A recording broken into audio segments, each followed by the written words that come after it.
இன்றைய தலைப்பு போதையின் ஒழிப்பு. வாயும் வயிறும் ஆசையில் விழுந்தால் வாழ்க்கை பாலைவனம், அவர் தூய மனதில் வாழ நினைத்தால் எல்லாம் சோலைவனம். இது கவியரசு கண்ணதாசன் அவர்களின் வரிகள். மனிதன் போதையில் விழுந்தால் வாழ்க்கை பாலைவனம், அவன் போதையின்றி வாழ நினைத்தால் எல்லாம் சோலைவனம். இது என்னுடைய வரிகள் மற்றும் இன்றைய தலைமுறைக்கு உகந்த வரிகளும் கூட. போதை அது அழிவின் விதை என்று ஏன் சொல்கிறோம்? புற்றுநோய், கல்லீரல் பிரச்சனை, சுவாச பிரச்சனை போன்ற நோய்களை மட்டும்தான் இந்த போதை தம்மை ஆட்கொள்பவர்களுக்கு பரிசாக தருகின்றது என்பதை நாம் அறிந்து கொள்ள வேண்டிய ஒரு உண்மை. இன்றைய இளைஞர்களின் வாழ்வில் போதை என்றால் விதியாடும் விளையாட்டு, விதியை மதியால் நீ வென்று காட்டு.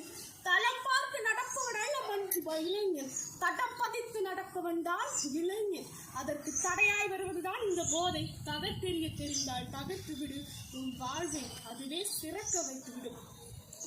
போதையை தயவு செய்து ஒழிக்க வேண்டி என்னுடைய நண்பர்களிடம் நான் ஒரு சிறு கோரிக்கை வைக்கின்றேன். காரணம், நமக்கு இவர்கள் போதையில்லாத வாழ்வை தரவில்லை, நாமாவது நம் வருங்கால தலைமுறையினருக்கு அந்த சொர்க்கத்தை தருவோம் என்ற சிறு வேண்டுகோளுடன் விடைபெறுவது உங்கள் விஸ்வா.